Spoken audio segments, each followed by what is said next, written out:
오늘은 이 출애굽기 2장의 말씀을 통해서 경청하시는 하나님이라는 제목으로 하나님의 말씀을 전하도록 하겠습니다. 여러분, 지진과 같은 재난이 발생했을 때 생존자들을 구조하기 위해서 가장 중요한 것이 혹시 무엇이라고 생각하십니까? 아마 각각 다들 있으실 거예요. 어떤 분들은 구조하는 기술이 중요하다, 전략을 잘 세우는 게 중요하다라고 말씀하시는 분들이 계실 수도 있고, 어떤 분들은 좋은 장비가 중요하다, 좋은 장비가 중요하다라고 말씀하시는 분들도 계실 것 같습니다.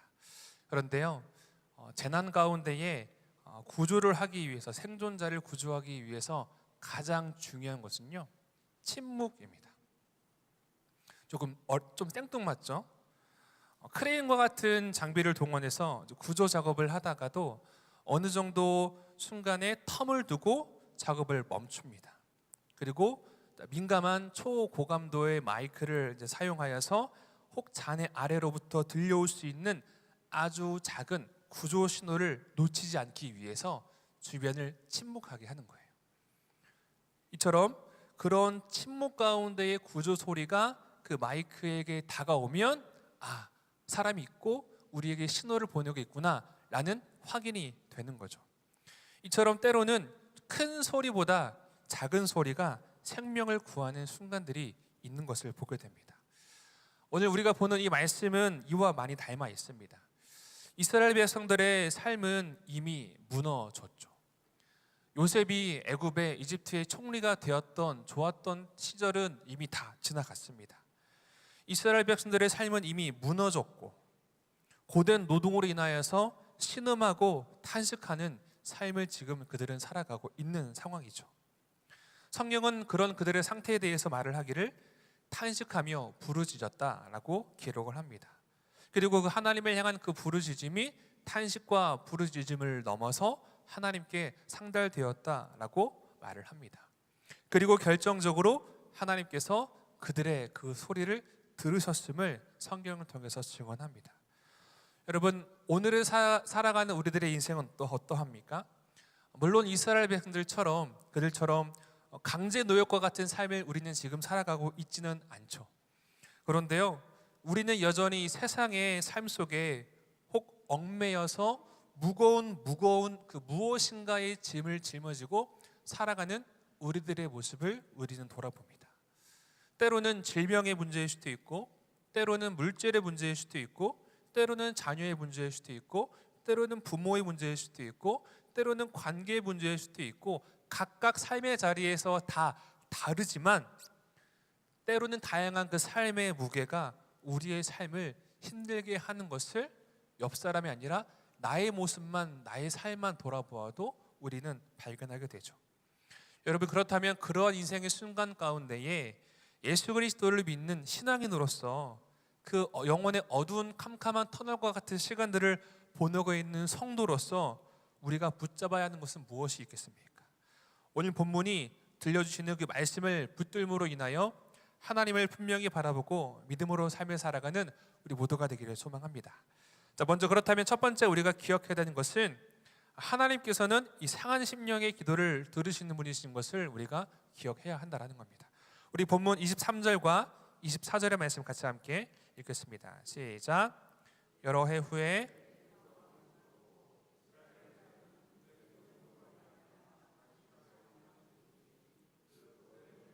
말미암아 부르짖는 소리가 하나님께 상달된지라. 하나님이 그들의 고통 소리를 들으시고 하나님이 아브라함과 이삭과 야곱에게 세운 기억하사. 아멘. 본문이진 않지만 출애굽기 1장의 말씀을 보시면 이스라엘 백성들이 왜 이렇게 힘든 고된 노역의 시간들을 보내고 있는지를 설명을 합니다. 바로 요셉이 죽었고 요셉을 알지 못하는 왕이 새롭게 일어난 거죠. 성경 해석하시는 분들은 이 부분을 단순히 왕이 바뀌었다라기보다는 애굽의 왕조가 바뀌었다라고 해석을 하시는 분들도 계시더라고요. 이처럼 요셉이 죽은 이후에 요셉을 알지 못하는 새로운 왕이 일어나면서 애굽이 어떻게 하였죠? 갈수록 번성하여가는 이스라엘을 경계했죠. 그리고 그들이 세운 전략이 이 이스라엘에게 강제 노역을 하게 하는 선택을 하게 되는 거죠. 노예로 삼은 거죠. 이처럼 이스라엘은 그 결과 강제 노역 속에서 하루하루를 매우 힘들게 살아가는 시간을 지금 이제 보내게 된 거예요. 그런 상태에서 오늘 본문 23절은 그 상태를 이 고된 노동으로 말미암아라고 이야기를 하고 있죠. 그런데 23절의 말씀을 읽어보시면요, 그 고통 속에 있는 이스라엘 사람들의 상태의 모습이 마치 점점점 깊어지는 듯한 느낌을 받아요. 처음에는 탄식을 합니다. 그리고 탄식을 넘어서 부르짖음으로 나아가죠. 그리고 그 부르짖음이 그들에게만 머물러 있는 것이 아니라 하나님께 올라간, 하나님께 상달되었다라고 성경은 이 점차적으로 쌓아나가고 있는 거죠. 탄식은 무엇이냐? 우리의 속에서 새어나오는 신음이죠. 이런 신음. 그런데 이 부르짖음은 그 신음이 더욱더 밖으로 터져나와서 더욱더 강력하게 나타낸 호소이죠. 그리고 성경은 그 호소와 부르짖음과 그 절규가 하나님께 상달되었다라고 말을 합니다. 여러분, 이처럼 이 이스라엘 백성들이 현재 노동으로 말미암아 힘들어하고 고통하고 있는 그 순간들을 이 점차 고조되는 듯한 느낌으로 성경이 기록한 이유가 무엇일까? 저는 이 부분을 묵상을 하는데 이런 마음이 좀 들더라고요. 이 이야기는 그저 그냥 단순히 힘들다라는 호소의 차원이 아니라 견딜 수 없는 그런 현실 속에서 하나님께 다시금 소망을 걸었다가 다시금 하나님께 소망을 거는 그 마음이 거기에 담겨 있는 것을 생각하게 되었어요. 한번 생각해 볼까요? 이스라엘 백성들이 스스로 처음부터 자신들은 노예라고 생각을 했을까요? 아니죠. 물론 노예를 시작하면서 태어난 후손들은 어렸을 때부터 이 고된 노역에 동원되었기 때문에 그냥 자신들의 인생은 모습은, 우리 민족은 노동을 하는 민족이기 때문에 그럴 수 있어라고 생각했던 사람들이 있었을 수는 있지만, 여러분, 이스라엘 백성들은 어떠한 민족입니까? 하나님의 말씀을 전승하는 민족이잖아요. 하나님이 어떠한 하나님의 신지를 전승하는 민족이잖아요. 이처럼 조상들의 이야기, 자신들의 조상들에게 하셨던 그 하나님의 약속이 전승되었을 거죠. 가장 대표적으로 잘 보여주는 인물이 모세잖아요. 모세. 애굽의 왕자로 자랐는데도 불구하고 비록 유모인 그의 어머니의 의아이긴 하지만 자신은 히브리인이라는 정체성을 그가 잃었습니까? 가지고 있었습니까? 가지고 있었죠.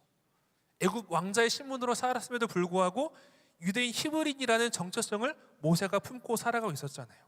이처럼 이스라엘 사람들은 그 민족성 특징이 하나님의 뜻, 하나님의 약속, 자신은 하나님의 선택된 백성이다라는 이 정체성이 그들의 뿌리이고 핵심이거든요.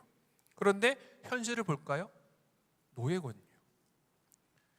반복되는 현실, 노예라는 그 현실 앞에 이런 질문들이 반복되었겠죠.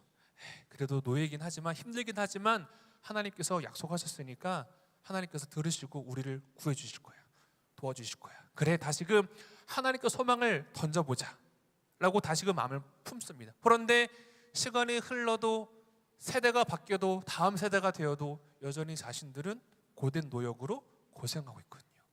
그래, 한 세대가 지났는데 다음 우리 세대에는 되겠지, 우리 부모님 세대는 안 됐지만 내 세대는 되겠지, 다시금 하나님을 붙들고 소망을 던졌을 거예요. 그런데 여전히 현실은 어떠합니까? 여전히 현실은 노예잖아요. 여전히 힘든 순간이죠.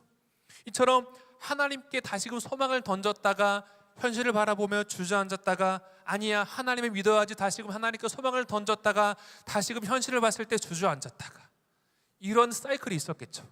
이 모습을 볼 때 탄식하였다가 부르짖었다가, 그리고 부르짖음이 하나님께 상달된 모습을 보게 되죠.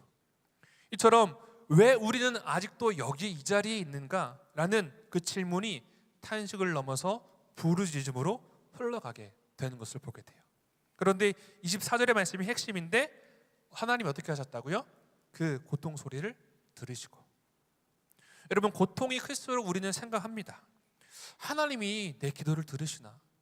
내가 이 같은 기도 제목만 지금 10년째, 20년째, 30년째 하고 있는데 하나님 귀 먹으신 건 아니실 테고 내 기도를 들으신 건 아닌가?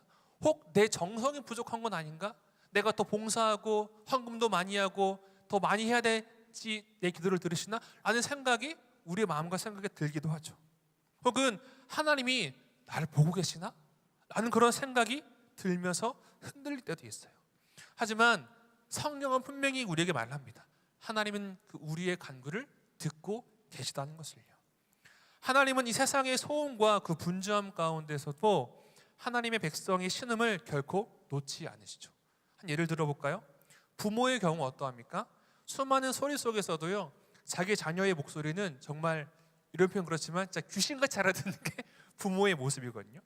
하루는 제가 이제 토요일날 교육자실에 앉아서 이제 주일 사역을 준비를 하는데 익숙한 목소리가 들리는 거예요.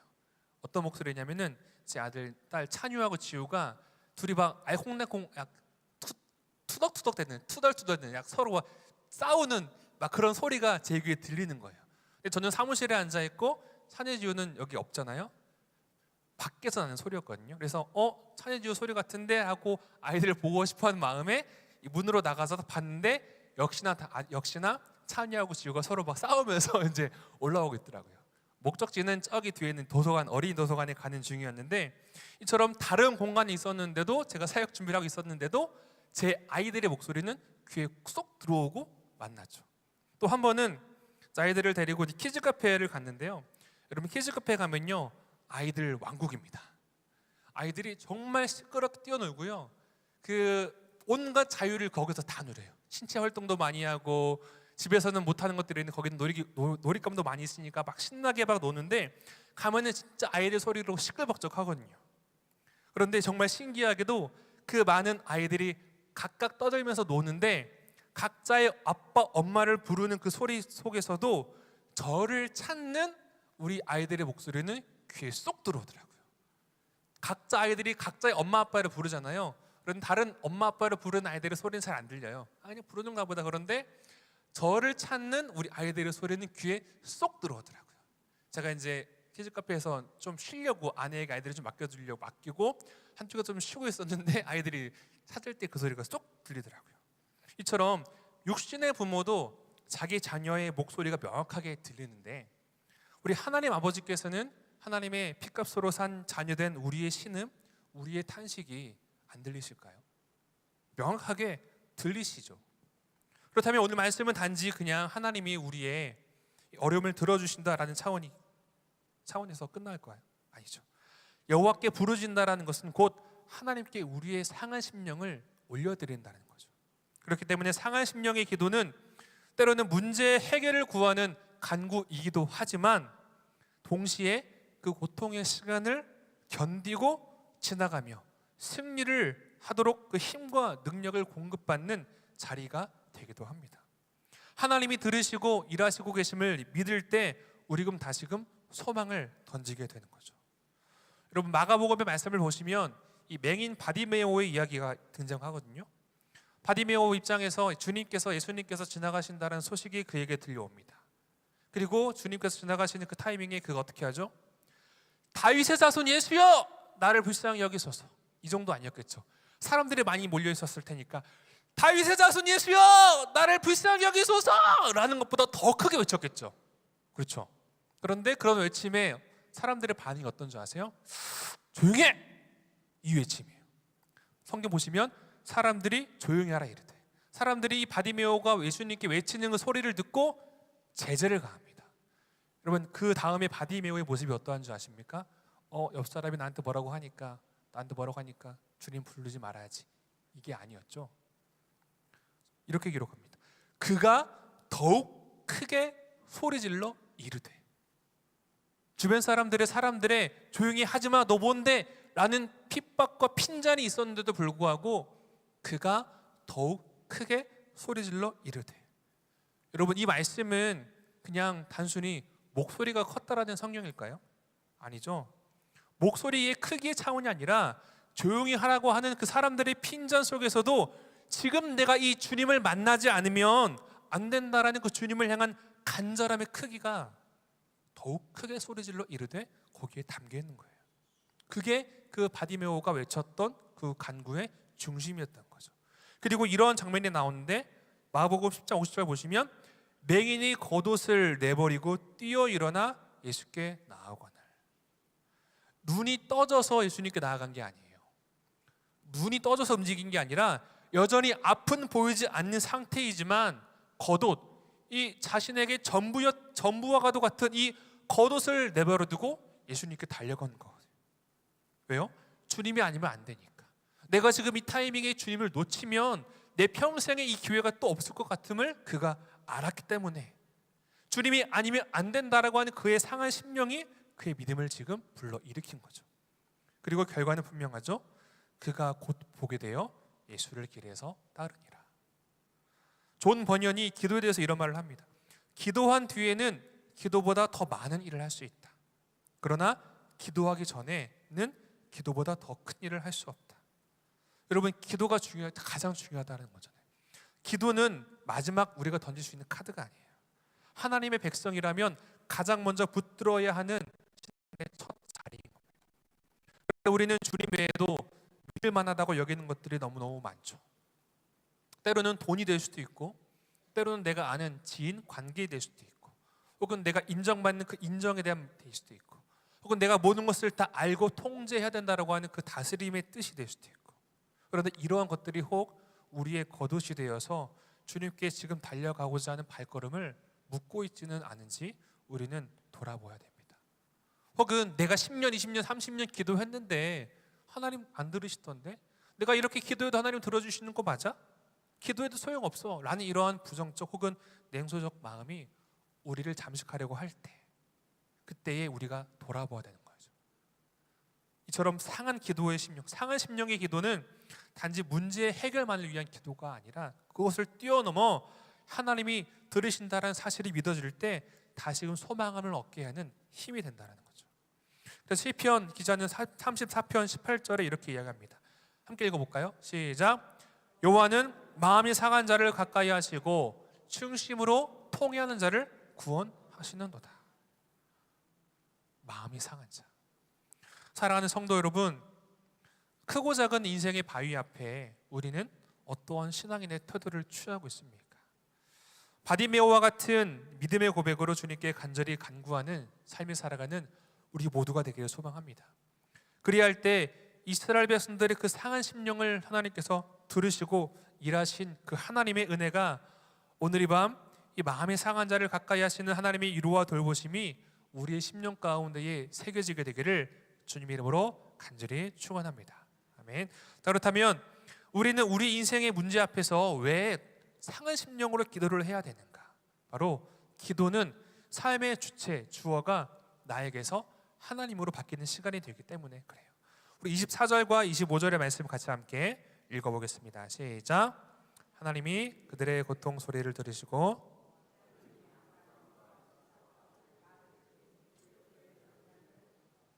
하나님이 이스라엘 자손을 돌보셨고 그들을 기억하셨더라. 아멘.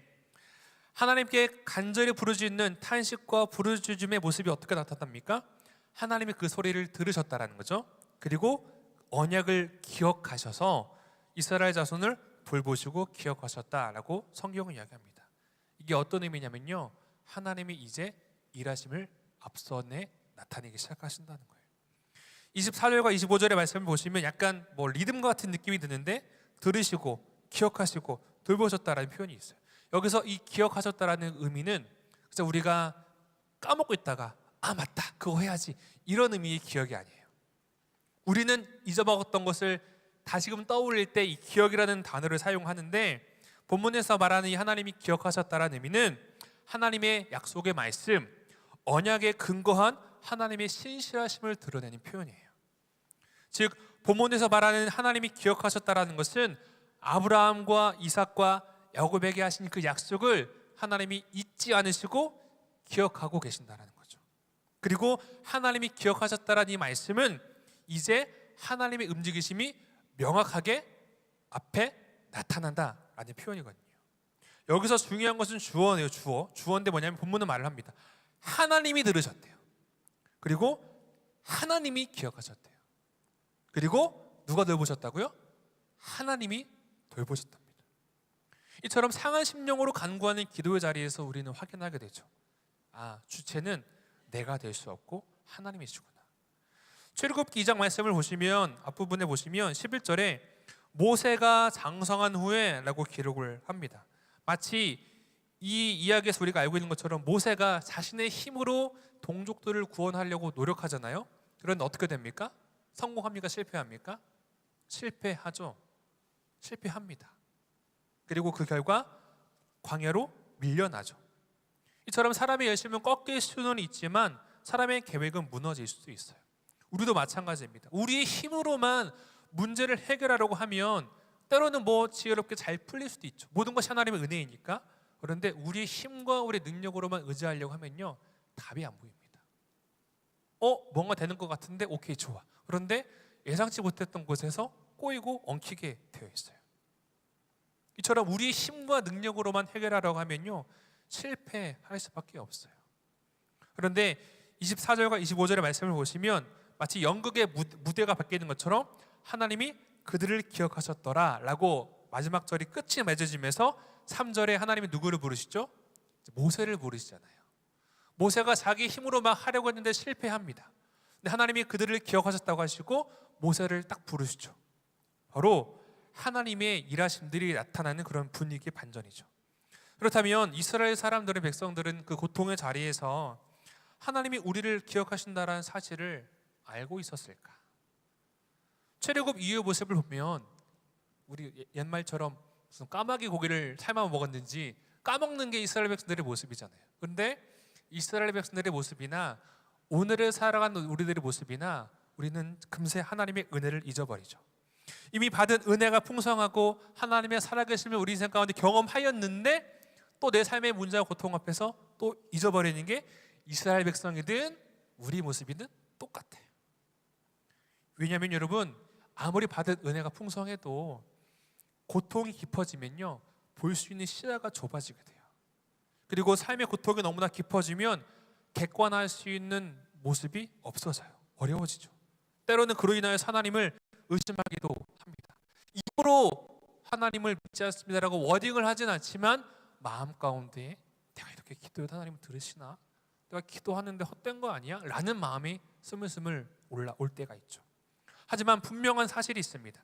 하나님은 하나님의 때와 하나님의 방법으로 역사하신다라는 거죠. 그때가 오기 전까지 아무것도 하지 않고 계신 분이 결코 아니라는 거예요. 이스라엘의 그 부르심 가운데 여러분, 하나님은 일을 하고 계셨습니다. 무엇을 하고 계셨습니까? 3장에 모세를 부르시는 그 일들을 하나님께서 행하셨잖아요. 이 백성을 애굽에서 이끌어낼 지도자로 모세를 세워가고 계셨잖아요. 그런데 하나님께서 지금 이 모세를 세워가고 있는 것을 이스라엘 백성들이 알았습니까? 몰랐죠. 모세가 광야에서 생활하는 시간 동안 이 시내산에 호렙산에서 하나님을 만나는, 떨기나무에서 하나님을 만나는 그 시간 속에서도 이스라엘 백성들은 여전히 고된 노동으로 하나님께 부르짖었거든요. 그들은 하나님을 보지 못했죠. 하나님이 이 기도를 들으시나? 라는 생각이 그들의 마음이었죠. 하지만 이스라엘 사람들의 눈에는 멈춰있는 듯했던 그 시간이 멈춰있는 것처럼 보일지언정 그 시간 또한 하나님께서 일하시는 시간이었죠. 여러분, 하나님이 기억하신다라는 것은 어느 한순간도 결코 우리를 놓치지 않으신다라는 뜻입니다. 우리 시편 121편 4절과 신명기 32장 10절의 말씀 같이 함께 읽어보겠습니다. 시작. 이스라엘을 지키시는 이는 졸지도 아니하시고 주무시지도 아니하시리로다. 신명기 말씀. 여호와께서 그를 황무지에서 짐승이 부르짖는 광야에서 만나시고 호위하시며 보호하시며 자기의 눈동자같이 지키셨도다. 아멘. 우리 하나님은 사람처럼 우리는 꾸벅꾸벅 졸고 자죠. 자야 살 수 있는 존재잖아요. 사람은. 하나님은 그렇지 않으시죠. 주무시지도 졸지도 아니하시는 분, 지키시는 하나님. 또한 눈동자처럼 우리를 지키시는 분이신 것을 사람의 말이 아니라 성경에 약속하잖아요. 이처럼 하나님은 그러한 분이시죠. 창세기 21장의 말씀을 보시면 그 하갈 이야기가 나옵니다. 하갈 이야기 다들 아시죠? 아브라함의 아내 사라의 여종이잖아요. 근데 사라가 하나님의 약속을 기다리지 못하고 인간적 방법인 그 방법을 동원하여서 하갈을 통하여서 이제 아들을 얻잖아요. 이스마엘을 얻잖아요. 그런데 2차 해가지고 결국은 이 하갈과 이스마엘이 사라 때문에 쫓겨납니다. 물과 먹을 것을 가지고 쫓겨나요. 그런데 마실 물이 점점 마시다 보니까 물이 다 떨어져요. 그때 하갈이 정말 울거든요. 왜냐하면 이제 마실 물이 없으니까 죽는 날을 기다리는 것밖에 없거든요. 죽음을 앞에 두고 울었던 그 하갈의 울음이 죽는구나 이거였을까요? 종으로서의 그 모든 서러움, 아니 내가 뭐 아브라함한테 들어가고 싶어서 들어갔나? 주인이 자기가 들어가라 해서 들어가는 것 뿐인데 도대체 나에게 왜 이런 일이? 이런 마음의 생각들이 지나간 인생들이 다 스쳐 지나갔겠죠. 울면서 통곡합니다. 그런데 그녀의 울음소리를 하나님께서 들으시고 나타나 말씀하세요. 그리할 때 먹을 것과 마실 물을 하나님이 뚝 주시는 게 아니라 눈이 밝아져서 그것을 보게 하세요. 이처럼 하나님이 하갈의 신음을 들으시고 찾아와 응답하셨죠. 왜 응답하셨을까요? 하나님의 약속이었거든요. 아브라함에게 약속하셨거든요. 여종의 아들도 너의 씨앗이니 내가 그를 통하여서도 또 한 민족을 이룰 거야 라는 하나님의 약속이 있었죠. 그 약속 아래 지금 이 하갈이 이 광야에서 죽으면 하나님의 약속을 못 이루시는 거잖아요. 이처럼 비록 약속의 자녀는 아니었지만 이스마엘조차 하나님의 약속 계획 안에 들어있었던 거죠. 하나님이 약속을 기억하신 거예요. 그 약속을 기억하셨기 때문에 하갈의 그 신음이 하나님이 나타나서 응답하신 거죠. 하물며 그리스도 예수의 피값으로 하나님의 자녀된 우리의 그 고백을, 기도를 하나님께서 들으시는 것 당연하죠. 기억하심 또한 당연하죠. 다만 하나님의 일하심의 때가 지금 하나님이 모세를 부르시고 일을 하고 계시는데 고된 노동으로 말미암아 하나님이 지금 내 기도를 들으시나라는 질문을 던졌던 이스라엘 백성들처럼 근데 현실의 문제와 어려움들이 바뀌지 않는 듯한 오늘을 살아간 우리 모습 때문에 하나님을 보지 못하는 것뿐이죠. 여러분, 하나님이 기억하심을 설명할 때 이는 명확하게 드러나죠. 여러분, 하나님이 기억하신다라는 말은 하나님이 가만히 계신다라는 뜻이 아니에요. 우리의 시간을 붙드시고 우리의 상황을 보시고 하나님의 우리의 열심을 따라가 아니라 하나님의 언약을 따라 일하신다라는 거예요. 지금 내 현실이 바뀌지 않았다고 하여서 하나님이 약속을 잊으시는 것이 아니에요. 내 기도가 즉시 응답이 없다고 하여서 하나님이 지금 졸고 계시는 게 아니에요. 하나님의 기억은 반드시 약속의 성취로 나타나기 때문이죠. 그렇기 때문에 우리가 붙들어야 되는 것은 하나입니다. 내 이 기도의 간구 결코 하나도 땅에 떨어지지 아니하고 하나님께서 들으시고 지금 일하고 계시는구나. 하나님이 들으시고 기억하시고 보시고 아신다라는 사실을 우리가 기억해야 된다는 거죠. 제가 이제 설교를 준비하면서 그 유튜브에 알고리즘이 뜨더라고요.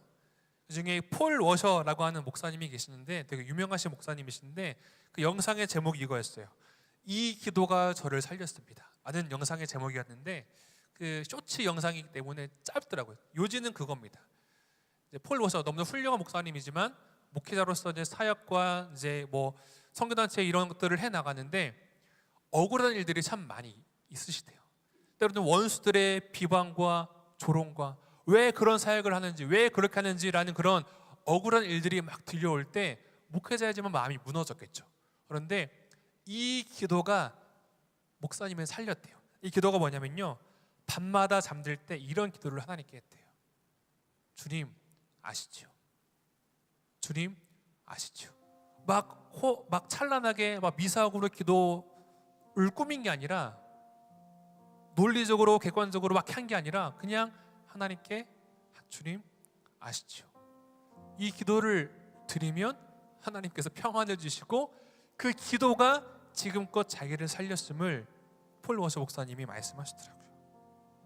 물론 저도 폴 워셔 목사님 같은 영성은 저에게 없지만 소망하지만 또 가끔 그럴 때가 있거든요.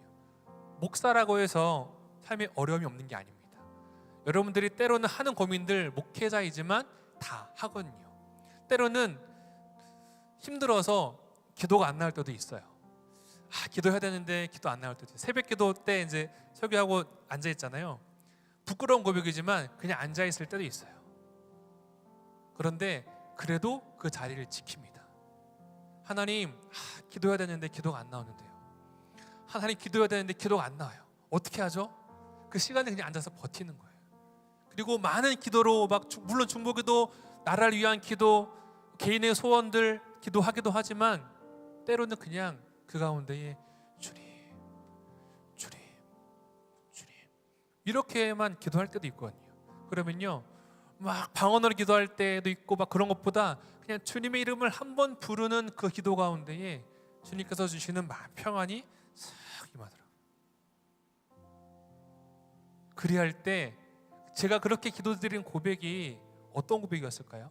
제가 뭐 잘한다, 잘났다, 옳다라는 게 아니라 기도조차 할 수 없는 그런 나의 모습, 나의 상황을, 나의 상한 심령을, 나의 중심을 주님께 드리는 거거든요. 사랑하는 성도 여러분, 하나님은 우리의 상한 마음으로 주님께 드리는 그 모든 기도의 간구 다 들으십니다. 이 기도는 너무 이기적이야. 이 기도는 너무 수준이 낮아. 이 기도는 도대체 뭐라고 말하는지 모르겠어. 저리가 걸러가 아니라 주님의 은혜, 주님의 긍휼과 주님의 자비가 필요함으로 상한 마음으로 절실히 드리는 그 모든 기도의 간구를 하나님께서 들으신다. 왜요? 하나님은 언약을 기억하시고 성취하신 분이시기 때문에. 세상은 시끄럽고 때로는 그로 인한 내 마음도 혼란스럽기도 합니다.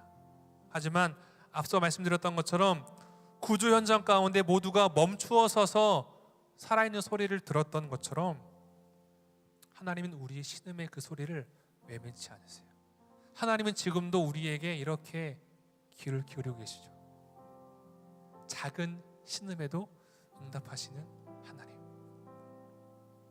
오늘도 이 하나님께 상달되는 기도가 회복됨을 경험하는 저 여러분들 되시기를 주님의 이름으로 축원합니다.